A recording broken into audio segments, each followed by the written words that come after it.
Сейчас начал.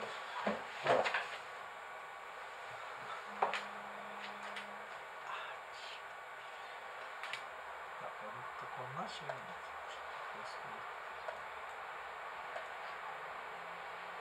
О! Так, он говорит, что... Не-не, он сам должен там у себя нажать. Здесь нужно. Не-не, вот сделать докладчик. Нет. Сделать докладчиком. Я не умею работать с этим системой. Давайте сделаем. Вот тут. Так, разрешите. Сделать да, все. Ага, все. Хорошо, сделать докладчиком. Сейчас все, он должен... Okay, can you hear us? Okay, good. Yes, I hear you fine. Okay. So you can start. You see me? Okay, thank you.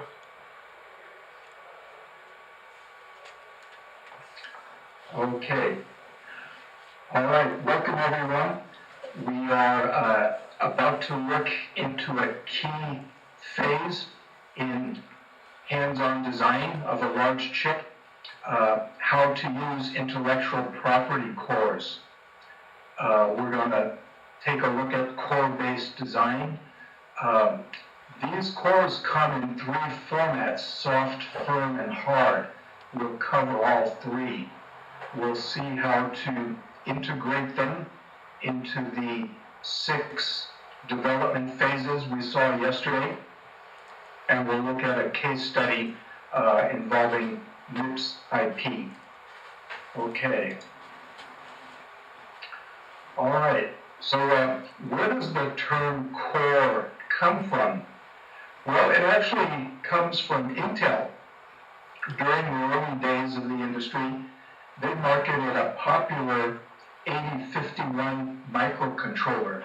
I'm sure many of you have written programs on it. As the technology shrunk, Intel realized they could drop just the core logic of the 8051 without the I/O pads onto a chip, onto the user's chip, and still have plenty of room, plenty of white space on the die.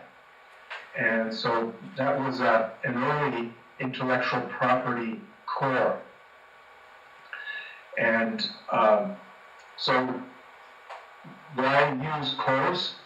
Well, because chips today are so complex that it would take months, even years, to design everything using standard cells, writing RTL code, synthesizing it, and time to market requirements are getting shorter and shorter.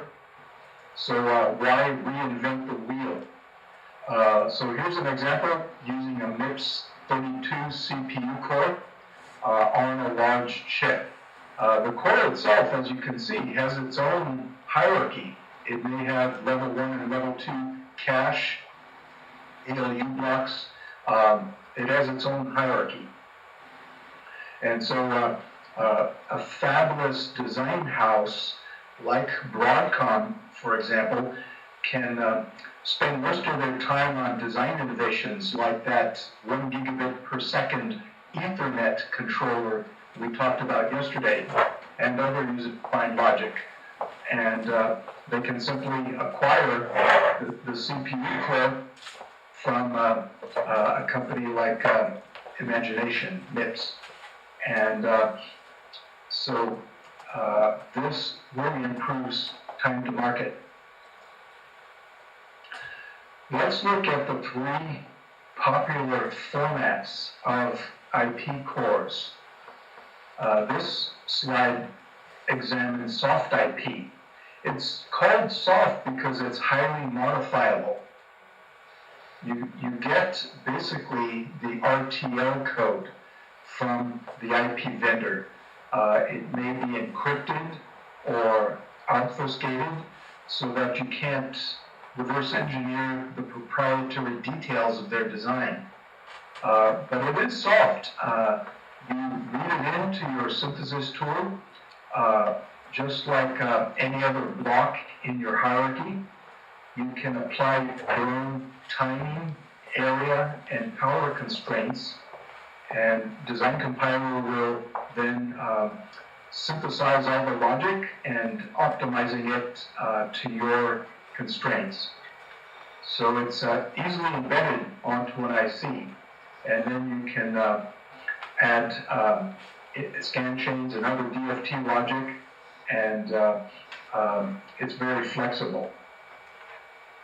So so this is highly modifiable, although you'll find that vendors such as ARM will be sensitive towards their product branding, and even if they give you they may not want you to modify it too much. This is very technology portable. As you're synthesizing it along with all of your other submodules, the logic that you're targeting. So, so this allows plenty of customization, and for that reason, it's often the most expensive, and so it's a very, very good option where you need flexibility. Now, the user should be aware of the key deliverables. You would need all of the RTL code files. You would need data sheets supplied by the vendor that talk about preferred clock rates, signal timing, setup time requirements, clock to out delays, and also some guidelines, because you, the user, are going to do all the work of synthesizing this IP core on your chip, taking it all the way through place and route. So that's the story on soft format IP cores, highly customizable. Firm cores are kind of in the middle. These are already synthesized by the IP vendor. And so what you get is a Verilog net list. We saw an example of that yesterday for a small example. So, so this is less modifiable. It can still be read in the form of a Verilog net list to a synthesis tool like Design Compiler, and so therefore you can modify it to some extent. You could vary or fine-tune the timing constraints, the power goals. Then later on, during physical design, you can certainly adjust the aspect ratio, how tall or wide you'd like it to be to fit on your chip. Even the I/O locations can be adjusted. So this is still somewhat modifiable, but it's more firm in the sense that the IP vendor has already synthesized it and ensured that all timing constraints are met before it leaves the door of the IP vendor's company. And so all the gates and flops are specific to a target library. So it's not as portable. It is technology specific. And you would instantiate it into your overall design just before synthesizing. So here, the key deliverable is a set of Verilog netlist files, really just text descriptions of logic schematics.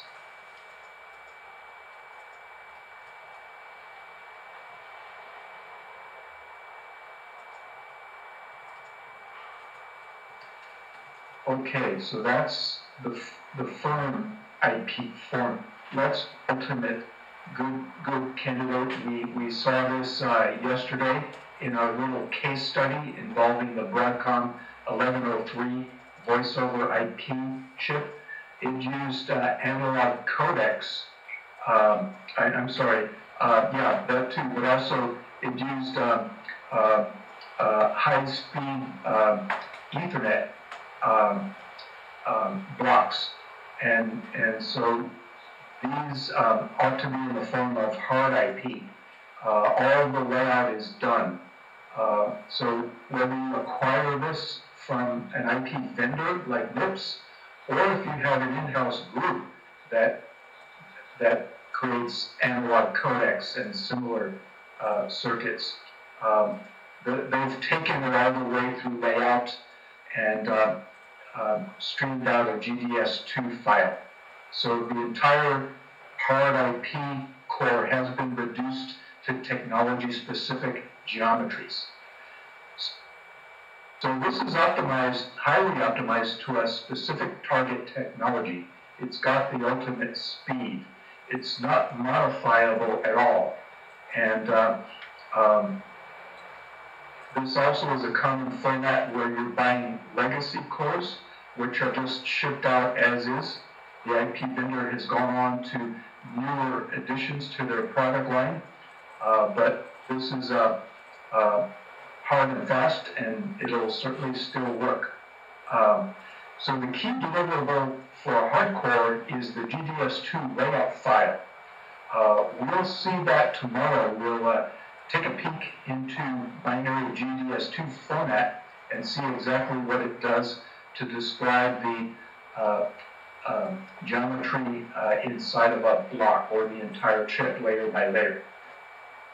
Another key deliverable for a hardcore is a Verilog simulation model, basically a bus functional model, so that you would be able to simulate its functionality along with everything else on your chip. And another key deliverable for this kind of core is a set of test patterns. After all, you're going to have to test your entire chip after it's been synthesized and placed and routed. And so you don't know what's inside this core in any detail. So the vendor has to supply you with a test pattern set that you can bring in using test facilities on your chip and apply to the core in place on the die. Okay, so this is delivered as layout, a geometric GDS2 description. And the vendor has done all the work of synthesizing the logic, placing and routing it, and making sure it meets timing. All right, so once you've acquired your IP core, whether it's soft, firm, or hard, how does it fit in to the overall ASIC development flow, the 6 phases?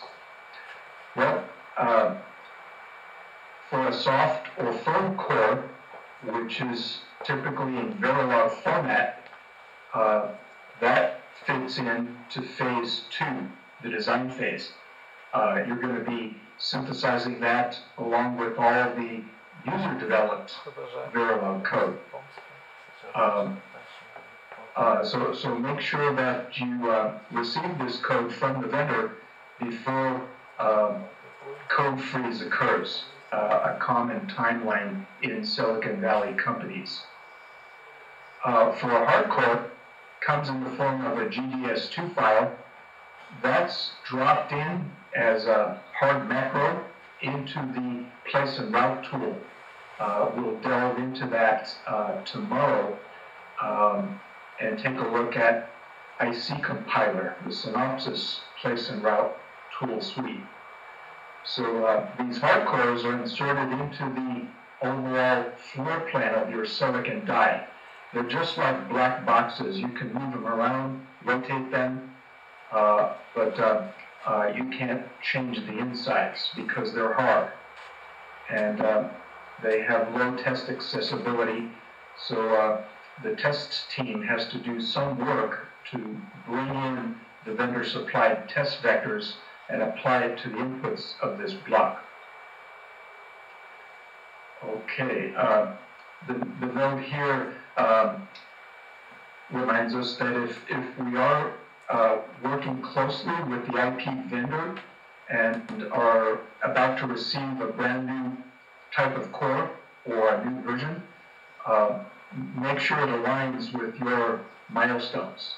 So if you're planning on taping out at a certain date, make sure that you're scheduled to receive that IP core in time.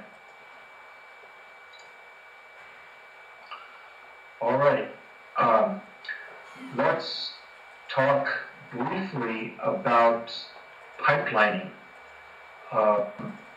Yesterday, we looked at a simple timing violation where by depending on design compiler and maybe increasing its effort level, we were able to eke out an extra 50 picoseconds and fix the timing violation. Sometimes, though, we just can't wring enough speed out of the logic. So one good alternative is to pipeline. So here we see a classic example of a pipeline taken from the original MIPS R2000 processor back in the 1980s. It had a 5-stage pipeline. You can see 5 blobs of combinational logic between the green colored register stages. And so remember yesterday we mentioned the single cycle timing model? That told us by default that a large blob of combinational logic like this ALU with its input multiplexing sandwiched between input and output register stages would have to supply valid outputs within 1 clock cycle. That's the Oreo cookie model we saw yesterday. Well, what if we can't get the job done in the given technology? Well, we can insert additional register stages and divide up that white creamy stuff in the Oreo cookie. Each section becomes thinner, and using this pipelining technique, we can make the single cycle timing easier for the tool to achieve.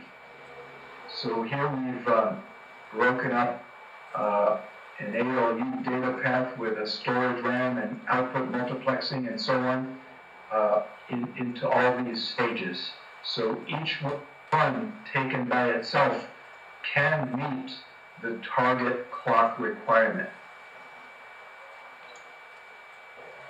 Of course, the price that you pay is latency. This is like an assembly line. To fetch the next instruction, decode it, begin executing it, finally writing back the results into registers. It takes a number of cycles before you get the first result out. And so there is a trade-off because of this latency. But the big advantage is that we can run things very fast. So here we're approaching 1 cycle per instruction due to this pipelining technique. So here you see 1, 2, 3 instructions, different instructions running at the same time. This one started first. As it begins to get its instruction decoded, the next one is fetched. And by the time this is beginning to execute, the next instruction is fetched. And so we can improve the overall performance. Here's a little case study involving some MIPS CPU offerings. So this is typical IP in the area of CPUs. It's a mid-range MIPS core, the interactive family, and great for devices like intelligent modems, cameras, storage, and this is powerful enough to run the Linux operating system. And so here we've gone to even more pipeline stages, 9 to be exact, with sophisticated techniques like hardware multi-threading to improve performance even more. And so here you see the bus interface unit fetching an instruction, beginning to decode it. Here's the ARU, and so on. The 9-stage pipeline is built in to all of this. It does support multiple threads of execution, and so each thread will have its own program counter. So in effect, you're running multiple programs at the same time.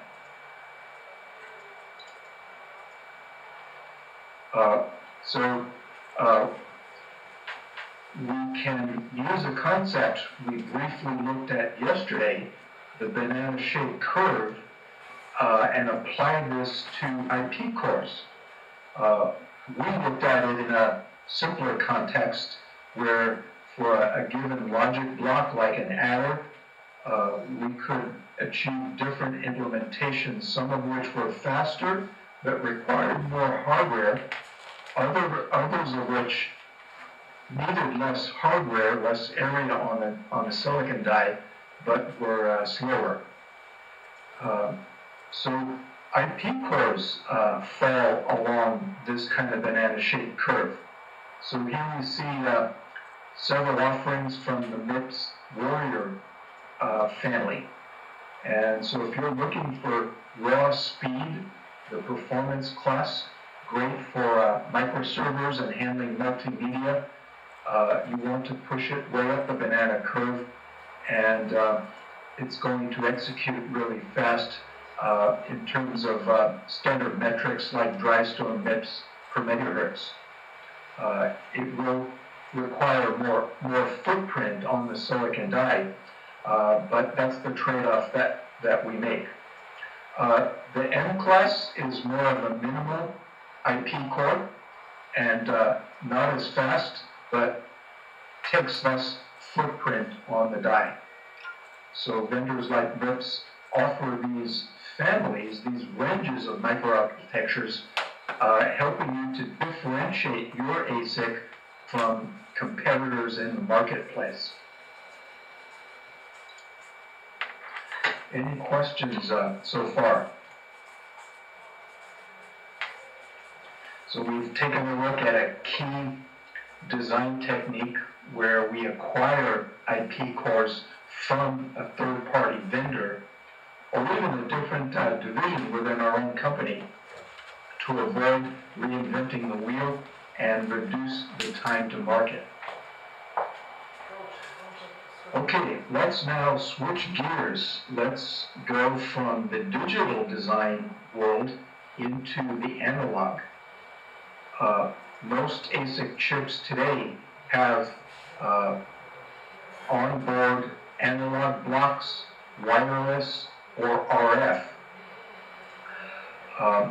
This is quite a challenge because in an earlier day, it was difficult for analog designers to come up with RF blocks like amplifiers or transceivers and implement them on a CMOS chip optimized for digital processing. There are a lot of issues to solve, like I'll just mention one, because the analog blocks are very sensitive to noise, and you're putting them on the same die, the same silicon substrate as the noisy digital components. Noise immunity is a big issue. That's just one of many challenges. But let's walk through the analog flow. It's very much a handcrafted flow. There is no logic synthesis tool in analog design. It's still done largely by hand. So here's a little example, very common on telecommunications chips. We need a voltage-controlled oscillator which outputs an analog sinusoid waveform, but notice the frequency is controlled by the DC level of the input voltage. So if we raise the DC input momentarily, we'll increase the frequency, and here we'll get a chirping effect.